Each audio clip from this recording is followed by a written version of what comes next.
So as we go to the ground, I'm like holding him, and I remember having his arm, and I'm pushing on his arm, and I felt his arm go.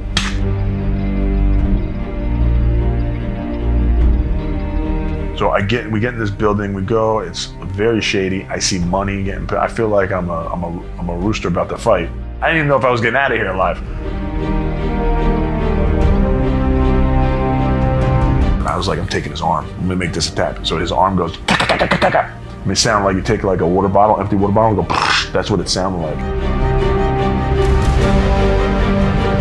This is like a movie now. Like if I lose, am I gonna get burnt on the street? And if I win, am I gonna get burnt on the street?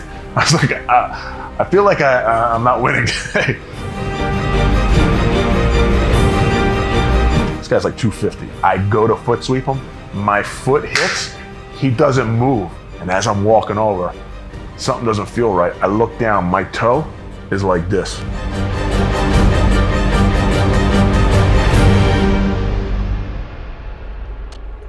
Oh, this stuff?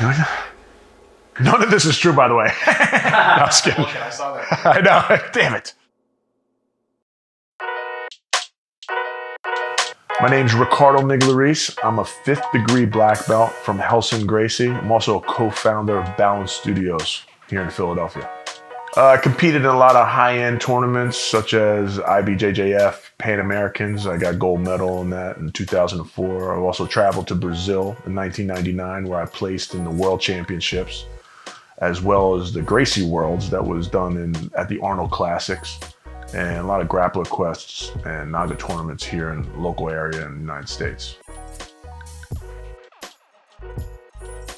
So basically, jiu-jitsu entered my life by chance. I was getting in a little bit of trouble.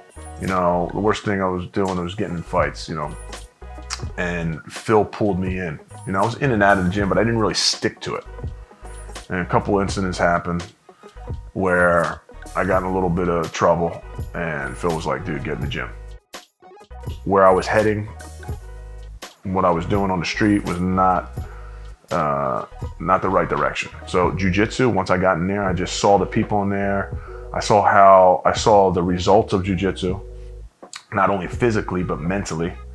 And I knew I wanted to be there. So I did whatever I had to do to stay in there. I had no money. So I cleaned the toilets, I cleaned the mats, I taught the kids class. I did whatever I had to do. I couldn't even afford a gi. I think there's a picture of me when I went to California. I didn't have a gi, so I had to search through the lost and found. And you see like the one gi's like up to here on me, and I had one. And I'm like, but I wound up winning. I wound up winning the tournament. So I was getting good at tournaments. I wasn't always good at tournaments. You know, I was actually pretty bad because I didn't understand the point system. Even when I thought I was winning, I was like ripping the guy around, throwing him on top. I'm like, yeah, he's throwing me on the bottom. I don't realize when he comes on top of me, oh, he gets 2 points, and he used to get mad at me and yell at me like, what are you doing, Rick? And I'm like, I'm beating the crap out of this guy. What are you talking about? I'm throwing him all around. He goes, no, you're throwing him on top of you. He's gathering points. You don't understand. I flew to Brazil in 1999.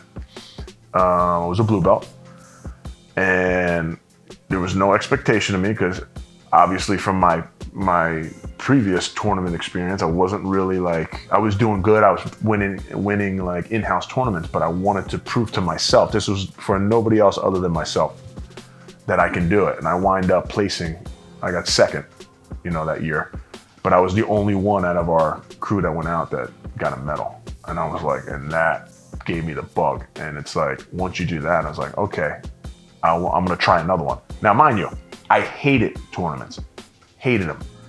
I never liked tournaments. I don't even like them now because they're nerve-wracking on top of unorganized. And it's just nothing about it was the actual tournament I enjoyed personally. But what I did enjoy was traveling out with a group of 15 friends who I trained with, piling up in a hotel, having fun, all those experiences that surrounded the actual fight. I loved it. We were laughing. So I have pictures for days for like what we did out there. We're just training. We got Vegas. Mind you, I'm like a kid that half the kids that live in South Philly, their idea of going away is going down the shore. That's as far as they go, you know, some of them. Me, I'm going to Brazil. I'm going to Vegas, and I'm getting paid to go now. So we would referee out there. We'd referee the tournaments. We would get paid to go. They would put us up in the hotel and give us a little spending money for food. And then we got to fight for free. I had no obligations. I had no kids to pay. I was like, let's do it. I remember I used to get frustrated because jiu-jitsu, whether you're athletic or you're a genius, it just puts you and humbles you. Whether it's mentally or physically, it just humbles you. And if you don't, I always say there's two types of people come in. Type of person that walks in, gets his butt handed to him nicely, and gets frustrated and leaves, never wants to do that again. And the guy who goes in there, gets his butt kicked, and says, what is that? So I was the kind of guy who was like, I want to know what that was. I want to be able to do that. Another thing it did for me was it built me to be a leader, even if I wasn't a natural leader, which I like to say I was, but even if I wasn't, you got to understand, I was a South Philly Italian kid. Nobody really took seriously. Everybody expected to be in jail because I was fighting all the time. I was just a wild thing. I was misunderstood.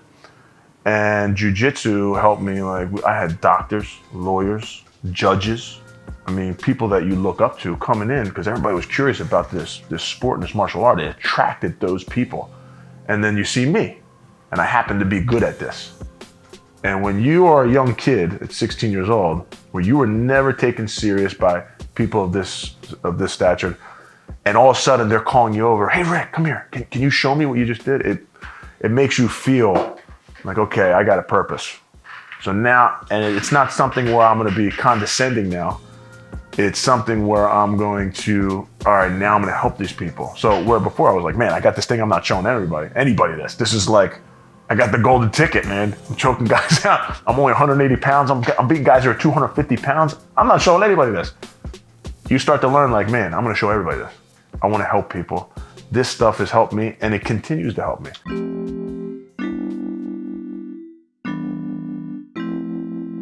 See, jiu-jitsu lifestyle, it's not a hobby. By all means, it's not a hobby. There's so many ins and outs of this lifestyle that's the addiction.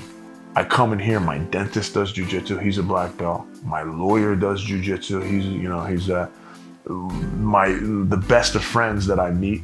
I meet people that are all different religions, all different backgrounds, man, girl, whatever the case may be. I get to meet people that we share a common liking to. And it's just like, as messed up as the world is out there, I build a little world inside this community, and I feel like that's the trick in life. I have bad days just like everybody else. I don't care if you're poor, you're rich, you came from this, you came from that, you're gonna have bad days. You're gonna have messed up things that happen to you. You're gonna have messed up things that happen to people you love. You're gonna have to channel that stuff somewhere.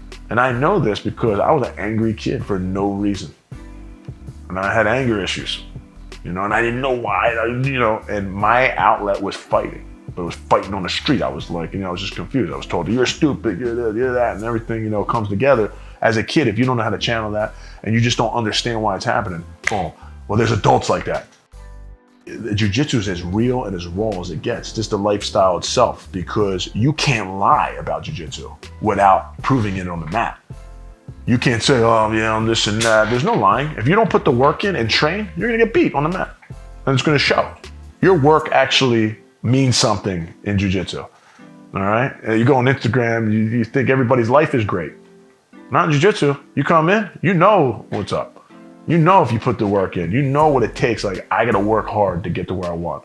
And I can't be worried about this guy, I can't be worried about what he's working on. I gotta work on, everybody has their individuality when they walk into this place, and they all walked in for different reasons, and not any of them are the wrong reasons. You walk in to lose weight. You walk in because you're getting picked on. You walk in because you need a stress reliever. You walk in, you just want to, you want to learn about self-defense. However, or whatever it is you are walking in here for, it's the right reason. I'm more addicted than anybody that walks in here. This addiction never ends. So I love jiu-jitsu just as much as the person that's just starting jiu-jitsu. It's just on another level now. So you'll never find me. I'm not the kind of coach who will put the timer on and blow the whistle. I'm 41 years old and I haven't had, everybody's like, you're gonna get old, old, old. I was like, well, you have to respect age too. You know, I respect the aging process, but I will be damned if I'm gonna accept what other people's view of an age is and what I cannot and can do.